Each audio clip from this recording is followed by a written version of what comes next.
Good morning everyone. Scholar के online class में आप सभी का स्वागत है। तो चलिए हम लोग ऑनलाइन क्लास में आज कुछ नए टॉपिक के साथ डिस्कस करेंगे, देखेंगे कि आज का क्या टॉपिक है। हम लोग आज देखेंगे कंटेम्प्रेरी इंडिया एजुकेशन, जो पेपर 2 सेमेस्टर 1 का है, जिसमें हम सभी आज एक नए टॉपिक के साथ डिस्कस करेंगे कि क्या समकालीन भारत शिक्षा में क्या पढ़ना है। ये जो टॉपिक है आप सभी के लिए बहुत ही फ्रूटफुल है, बहुत ही उपयोगी है। इसलिए अगर आपने चैनल को सब्सक्राइब नहीं किया है तो सब्सक्राइब कर लें, और वीडियो पसंद आए तो जरूर लाइक बटन दबाएं। तो चलिए हम लोग चलते हैं नेक्स्ट स्लाइड की तरफ।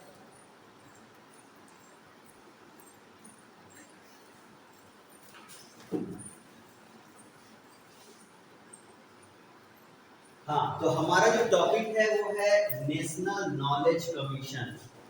सबसे पहले हम लोग देखेंगे कि नेशनल नॉलेज कमीशन होता क्या है, जिसे हम लोग कहते हैं राष्ट्रीय ज्ञान आयोग। राष्ट्रीय ज्ञान आयोग एक्चुअली में है क्या चीज, तो हम सभी सबसे पहले समझने की कोशिश करेंगे कि ये जो राष्ट्रीय ज्ञान आयोग है वो है क्या।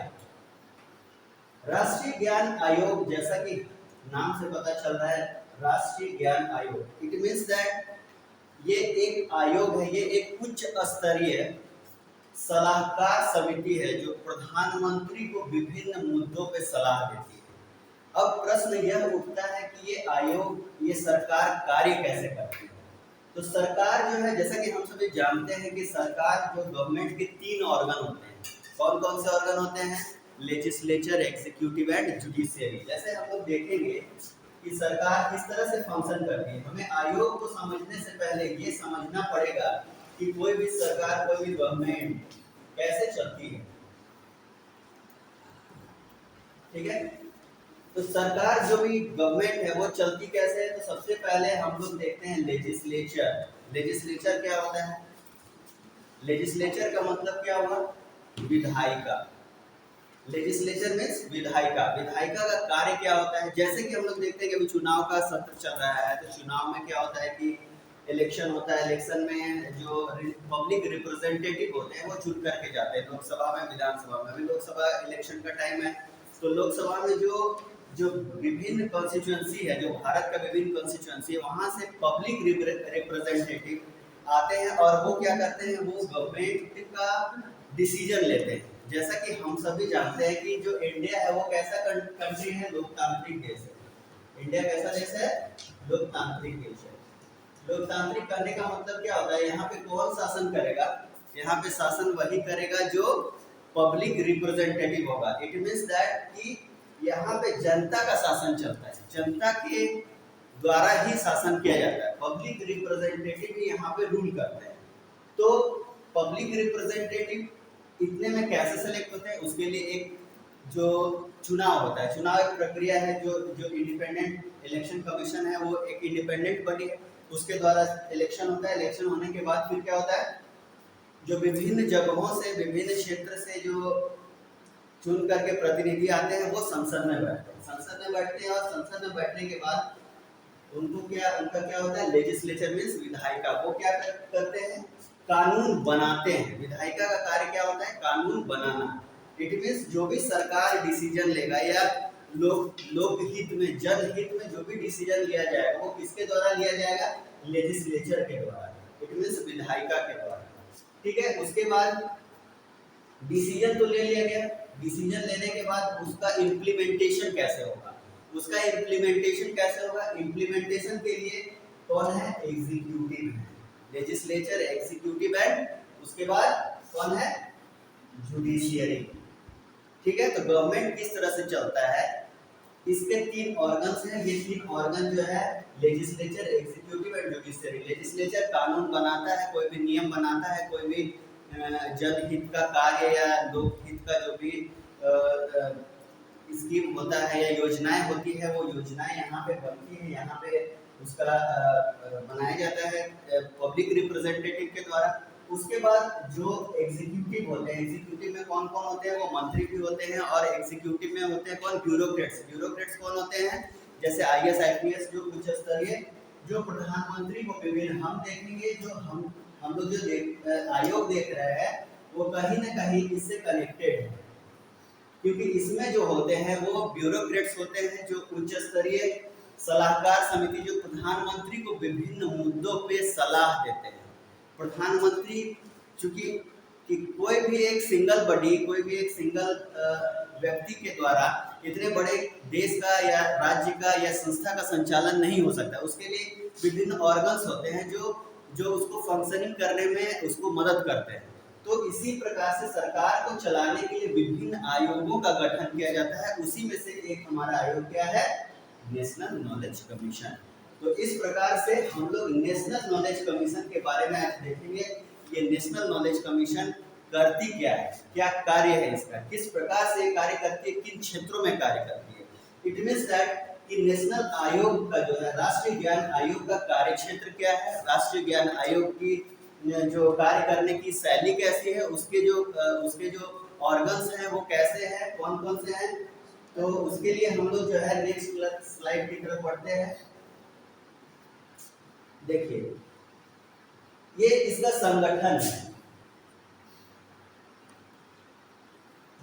संगठन जो राष्ट्रीय ज्ञान आयोग जो हम लोगों ने अभी देखा, ये जो संस्था देखा वो किस तरह से इसका संगठन है, इसका स्ट्रक्चर कैसे है, उसको समझने के लिए ये स्लाइड है। इसमें हम लोग देखते हैं कि सबसे ऊपर जो होते हैं, जो फाइनल डिसीजन मेकिंग बॉडी होते हैं वो प्राइम मिनिस्टर होते हैं। ऐसे भी हम लोग जानते हैं कि जो जो सरकार है उसका फाइनल जो डिसीजन होता है वो प्रधानमंत्री के द्वारा लिया जाता है। प्रधानमंत्री कौन होते हैं? वो मेजॉरिटी पार्टी के रिप्रेजेंटेटिव होते हैं, जो जो पब्लिक चुनते हैं, जो पब्लिक जिसे चुना जाता है, जो संसद में जो जिनके पास जिस भी दल के पास मेजॉरिटी होता है उसका जो रिप्रेजेंटेटिव होता है he will be the PM, prime minister. Okay, वो प्राइम मिनिस्टर होता है, ठीक है। तो प्राइम मिनिस्टर के बाद उनको हेल्प करने के लिए ये एक आप लेवल देख पा रहे होंगे, जिसमें क्या होता है? योजना आयोग। इसमें राष्ट्रीय ज्ञान आयोग अध्यक्ष, सदस्य और स्टाफ होते हैं। और यहाँ पे जो एग्जीक्यूटिव की बात जो मैंने की थी इससे पहले, एग्जीक्यूटिव होते हैं। एग्जीक्यूटिव में ब्यूरोक्रेट्स हो गया और मंत्री विभिन्न, जैसे सपोज दैट कि हमको स्वास्थ्य विभाग की जानकारी लेनी है, स्वास्थ्य विभाग का कोई योजना करना है, तो उससे संबंधित जो मंत्री होते हैं और उसके संबंधित जो ब्यूरोक्रेट्स होते हैं वो ब्यूरोक्रेट्स इस लेवल पे होंगे, ठीक है। और यहाँ पे क्या होता है कि ये यहाँ से योजनाएं बनती है, शिक्षा संबंधी योजना जो भी अभी है, जैसे मौलिक अधिकार की बात कर रहे हैं, दाल भात योजना जो चल रही है, या बच्चों को आप देख रहे हैं कि मिड डे मील जो है, मिड डे मील का जो स्कीम है, उसमें आप देख रहे होंगे कि बच्चों को कैसे साक्षरता दर, जब इन्होंने एक्चुअली क्या हुआ कि जब आयोग ने विभिन्न क्षेत्रों पे ये देखा कि भाई ये साक्षरता दर क्यों कम होता चला जा रहा है, क्यों कम है, ये बढ़ क्यों नहीं रहा है, जबकि हमारे पास जो भी संसाधन है, शिक्षक हैं और गरीबी है, जो भी समस्याएं हैं, उन समस्याओं को पहचान करते हुए उसमें विभिन्न स्कीम लगाए गए। तो देखा गया क्या कि भाई बच्चों के पास जो है मतलब जो जो परिवार के सदस्य हैं उनको खाने के लिए व्यवस्था नहीं है, तो वो पढ़ाई कैसे करेंगे। तो इसलिए सरकार ने क्या करा कि ठीक है भाई, जो बच्चे पढ़ रहे हैं उनके लिए मिड डे मील स्कीम लगा दिया कि चलो बच्चों को पढ़ा, और उससे एक अच्छा पॉजिटिव इम्पैक्ट भी हुआ क्या कि जो साक्षरता दर है वो बढ़ा, बच्चे जो है स्कूल की तरफ आने लगे। जो बच्चे नहीं आ रहे थे, जैसे आप देखते होंगे कि गैरेज वगैरह में या होटल वगैरह में जो बच्चे काम कर रहे हैं, तो उन बच्चों को मूव करने का कोशिश किया गया कि वो आकर के पढ़े। तो इसके लिए जो भी योजनाएं बनती हैं वो योजना आयोग के द्वारा बनाई जाती है, ठीक है, विभिन्न मुद्दों पे। ये केवल शिक्षा से संबंधित योजनाएं नहीं बनती है, बल्कि स्वास्थ्य से संबंधित, कृषि से संबंधित। आप कृषि की अगर बात करें तो हम लोग देखते होंगे कि क्या है कि जो पहले जो खेती होती थी उसमें क्या होता है कि जो प्रोडक्टिविटी था वो बेटर नहीं था, उसका उसका उसका रीजन बहुत सारा फाइंड किया गया। क्या?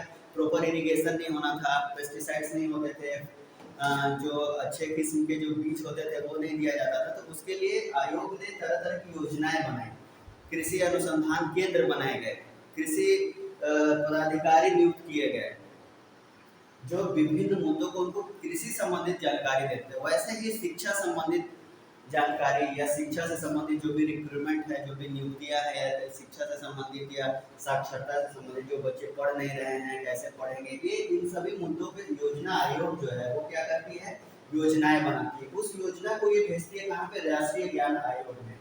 राष्ट्रीय ज्ञान आयोग अपने इसमें, हाँ, राष्ट्रीय ज्ञान आयोग का जो जो पहले अध्यक्ष है वह कौन थे? श्री सैम पित्रोदा। सैम पित्रोदा, ठीक है। ये इन्होंने 2006 से जो है पहला अपना कार्य स्टार्ट किया था। और इसमें कौन थे उस समय तत्कालीन प्रधानमंत्री? कौन थे तत्कालीन प्रधानमंत्री? जो थे उस समय डॉक्टर मनमोहन सिंह थे, ठीक है, डॉक्टर मनमोहन सिंह। इन्होंने एक्चुअली ये जो राष्ट्रीय ज्ञान आयोग है वो डॉक्टर मनमोहन सिंह की ही देन है, क्योंकि उन्होंने उस समय एक स्टेटमेंट दिया था। उन्होंने कहा था कि अब समय आ गया है कि जो जिस तरह से प्रतिस्पर्धा हो रही है, तो इस ग्लोबल वर्ल्ड में हम कदम से कदम तभी मिला सकते हैं जबकि एक हमारे पास एक ऐसी उच्च स्तरीय संस्था हो जो हमें विभिन्न मुद्दों पे अपडेट करते रहे, या विभिन्न मुद्दों को बताए, या विचारार्थ विषय प्रस्तुत करे और उस पर हम लोग जो है अमल कर सके। तो सैम पित्रोदा जो थे वो पहले अध्यक्ष थे। ये 2005 में एक्चुअली 13 जून जो है, 13 जून 2005 में बन चुकी थी, और जबकि इसका जो कार्य है वो 2006 से प्रारंभ हो चुका है, ठीक है ना। आप अगर चाहेंगे तो इसका स्क्रीनशॉट ले सकते हैं। इसमें आप देखेंगे कि ये जो योजना आयोग है, राष्ट्रीय ज्ञान आयोग, यहाँ पे ये योजनाएं आती है, सदस्य स्टाफ के द्वारा इस पे, इसका जो एग्जीक्यूटिव हैं वो सारे मिल करके इस पे डिस्कशन होता है। इस पे मतलब जो मुद्दे हैं उन पे डिस्कशन होता है। उसके बाद संबंधित क्षेत्र में मंत्री और राज्य में इस पर भेजा जाता है सलाह, और उस सलाह को फिर डिस्कशन करके वापस से इसको प्रधानमंत्री के पास भेजा जाता है। तो इस प्रकार से कोई भी योजनाओं का क्रियान्वयन कह सकते हैं, या कोई भी योजनाएं इम्प्लीमेंट कैसे होती है, इस प्रकार से योजनाएं इम्प्लीमेंट होती है, ठीक है। आई होप ये समझ में आ गया होगा। उसके बाद हम लोग आगे बढ़ते हैं नेक्स्ट स्लाइड की तरफ। हाँ, अब ये जो आयोग बना था, इसने क्या किया था कि इसने अपना एक प्रतिवेदन, इन्होंने जो इसका एक्चुअली जो उद्देश्य क्या था? उद्देश्य था कि भाई विभिन्न क्षेत्रों में, जिन क्षेत्रों में कार्य नहीं हो पा रहा है, जिन क्षेत्रों में इसका जहाँ पे शिक्षा कम है, जहाँ पे स्वास्थ्य सही से नहीं है, जहाँ पे कृषि सही ढंग से नहीं चल रहा है, तो इस प्रकार से वो विभिन्न क्षेत्रों की पहचान करते हैं। पहचान करने के बाद वहाँ का जो संगठन है, वहाँ की जो लोकल बॉडीज है, जैसे मुखिया हो गए, या जैसे जल सेवक हो गए, या जो विभिन्न लोग हैं उनसे संबंधित क्या करते हैं? चर्चाएं करते हैं। चर्चा करने के बाद क्या करते हैं कि वो जो लाभुक हैं, मींस दैट जिनको, जो बेनिफिशियरी जिनको कहते हैं, जो बेनिफिशियरी उनका एक लिस्ट प्रिपेयर करते हैं वहाँ के लोकल बॉडी की मदद से, कि भाई इनको इंदिरा आवास देना चाहिए, या इनको जो है कुआं अलॉट करना चाहिए, या यहाँ पे शिक्षा की कमी है, यहाँ पे एक स्कूल खोलना चाहिए। इस तरह से वो विभिन्न पहले क्षेत्रों की पहचान करते हैं। पहचान करने के बाद फिर क्या करते हैं वो, अब ये करने के बाद उन्होंने एक लिस्ट बनाया, और उसका जो एक दस्तावेज था ना, उसका एक जो दस्तावेज था, उस दस्तावेज को इन्होंने नाम दिया क्या कि राष्ट्र के नाम प्रतिवेदन, ठीक है ना। राष्ट्र के नाम प्रतिवेदन नाम से इसको 2009 में प्रस्तुत किया, जो कि 5 किस्तों में आई थी। 5 किस्तों में आई थी, आप देख पा रहे हो यहाँ पे, और 5 भागों में आई थी, और ये 2006 से स्टार्ट हुआ था, ठीक है ना। 2006, 7, 8, 9 4 भाग में आया, 4 किस्तों में आया, 5 भाग में आया, ठीक है ना। तो राष्ट्र के नाम प्रतिवेदन, उनका एक जो दस्तावेज है, उन्होंने जो एनालिसिस किया, उन्होंने जो भी डिस्कस किया, जो भी पाया, उसको एक दस्तावेजीकरण किया, उसको दस्तावेज में लाया, जिसको कहा गया कि राष्ट्र के नाम प्रतिवेदन, जो कि फाइनल जो है वो 2009 में आया था, ठीक। 2009 में आया। उसमें इन्होंने 5 भाग में, देखिए पहला जो है वो क्या है? ज्ञान की सुलभता। पहला जो भाग था वो क्या था? ज्ञान की सुलभता। दूसरा क्या था? ज्ञान के सिद्धांत। तीसरा क्या था हमारा? सृजन। चौथा क्या था? अनुप्रयोग। और फिफ्थ जो है हमारा वो क्या है? सेवा। इस प्रकार से इन्होंने जो सलाह दिया, एक्चुअली क्या था, जो ज्ञान आयोग का कार्य क्या था? ज्ञान आयोग का जो कार्य था वो सलाह देना था, प्रधानमंत्री को सजेस्ट करना था विभिन्न मुद्दों पे। तो विभिन्न, चूंकि ये एक उच्च स्तरीय सलाहकार समिति थी, तो इसका कार्य जो था वो प्रधानमंत्री को सलाह देना विभिन्न मुद्दों पे। तो इसमें इन्होंने एक सलाह जो था ऑब्जर्व करने के बाद एक सलाह के रूप में 5 भागों में इन्होंने प्रस्तुत किया। ज्ञान की सुलभता, ज्ञान के सिद्धांत, सेवाएं, सृजन और अनुप्रयोग। ठीक है।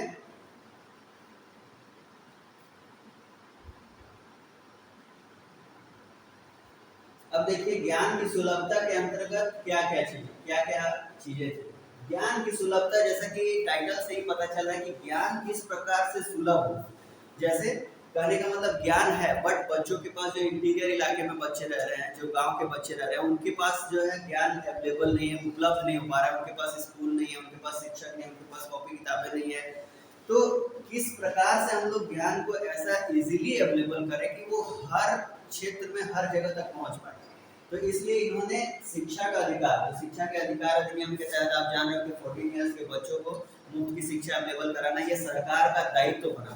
ये सरकार का दायित्व होना चाहिए कि बच्चे को मुफ्त की शिक्षा अवेलेबल कराई जाए। अगर बच्चे नहीं जा रहे तो क्यों नहीं जा रहे हैं, उसको पहचान करके उनको आंगनबाड़ी वगैरह आप देख पा रहे होंगे कि जो मोहल्ले में, गांव में आंगनबाड़ी वगैरह अवेलेबल है। फिर भाषा, भाषा का क्या समस्या हो रहा है, भाषा का ये समस्या हो रहा है, आप देख पा रहे होंगे कि जैसे इंग्लिश का जो समस्या हो रहा है, इंग्लिश लैंग्वेज, मातृभाषा के साथ कहा गया कि इंग्लिश का भी प्रचार होना चाहिए। मतलब बच्चों को इंग्लिश बच्चे से ही पढ़ाई होनी चाहिए। अनिवार्य ट्रांसलेशन विभाग डेवलप कराना चाहिए। जैसे कि अलग अलग क्षेत्रों में क्या होता है कि चूंकि भारत क्या है, बहुभाषी क्षेत्र है, यहाँ पे बहुत तरह का लैंग्वेज होता है और लैंग्वेज प्रॉब्लम होता है, तो जगह जगह पे अनुवाद विभाग होने चाहिए। लाइब्रेरीज की फैसिलिटीज जो है वो होनी चाहिए। लाइब्रेरी कम है, बहुत सारे जगह पे लाइब्रेरी की कमी है, जिसके कारण बच्चों को ज्ञान नहीं अवेलेबल हो पा रहा है, तो उसके लिए लाइब्रेरी खोलनी चाहिए। उसके बाद हम लोग देख रहे हैं कि राष्ट्रीय ज्ञान नेटवर्क पोर्टल, आप देखते होंगे कि ज्ञान नेटवर्क का, जैसे कृषि हो गया या स्वास्थ्य हो गया, उससे रिलेटेड नेटवर्क होना चाहिए जिसमें ज्ञान इजीली अवेलेबल हो। मतलब लोग अप्रोच कर सकें कि उनको इस संबंधित प्रॉब्लम है तो वहां तक अप्रोच हो सके। और उसके लिए आप देख रहे हो पोर्टल मतलब एकल खिड़की मींस व्हाट, कि जैसे हमको जानना है कि गिरिडीह क्या है, तो गिरिडीह के बारे में गिरिडीह के पोर्टल में हम जा करके देख पाए कि गिरिडीह से संबंधित जो भी जानकारी हमको जानना है, यहाँ के डीसी कौन है, यहाँ के एसपी कौन है, यहाँ पे कौन कौन सी सेवाएं चल रही है, वो सारी सेवाएं यहाँ पे पोर्टल में हम जा करके अवेलेबल कर पाए। और उसके बाद स्वास्थ्य सूचना नेटवर्क, एक हेल्थ कार्ड बनाने का भी उन्होंने सजेस्ट करा कि इसमें एक हेल्थ कार्ड बने जिससे सबके स्वास्थ्य संबंधी सूचनाएं उसमें प्रिंट हो, या स्वास्थ्य संबंधी सूचनाएं उसमें कलेक्ट की जाए, ताकि हम सभी जान पाए कि कितने बच्चे बुजुर्ग हैं, क्या बीमारी या नहीं है, उससे संबंधित जो भी है चर्चा हो सके। ठीक है।